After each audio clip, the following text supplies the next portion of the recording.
Parliament's Committee on the Constitution, Standing Orders and Political System this morning rejected 9 constitutional amendments proposed last night by the opposition Croatian Democratic Union during deliberations on draft constitutional amendments. Since none of their MPs were present at the session, their proposals were rejected unanimously. Committee Chair Peja Grbin said their amendments pertain to the abolishment of regionalization and changes to provisions on eliminating the statute of limitations for aggravated homicide and voting rights for persons without permanent domicile in Croatia. MPs are voting on these draft amendments today, and they must receive the support of a simple majority, meaning at least 76 MPs, to pass.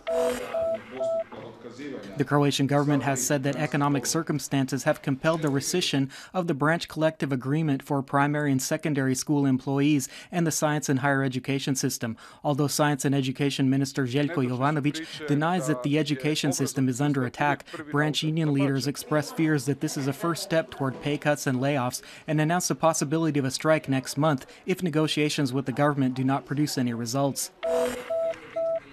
The Croatian government has announced that the central budget may already have to undergo a rebalance by next spring. Finance Minister Slavko Linić said the government plans to save 3 billion Croatian kuna, but added that this will be accomplished without cutting salaries, pensions, or increasing the value-added tax rate. Deputy Prime Minister Branko Grčić noted that there will be 20 billion kuna in public investment to help spur economic growth. The Croatian Democratic Union, or HDZ, the largest parliamentary opposition party, is holding the first all-Croatian economic forum today, at which it is presenting the most important planks in its own program for economic recovery. The purpose of the forum is to highlight Croatia's economic potential and what it can offer the European and global economies. Party chairman Tomislav Karamarko took the opportunity to stress that the situation is dramatic and that Croatia cannot allow further economic decline that may lead to a new wave of emigration in a country with so much natural wealth and potential and intelligent, hard-working and patriotic people. The Assembly of Istria County today issued a declaration condemning all forms of discrimination, regardless of whether it is based on ethnicity or gender or sexual orientation. The declaration was proposed by several parties, including the Social Democrats, and it is a response to the recent referendum on defining marriage in the Constitution as a union between a man and a woman, which many say discriminates against same-sex couples. In sports, in football, Rijeka finished their European League competition this year with a 0-0 tie in an away game against Betis. Rijeka has 4 points at the end of their first appearance in European League play.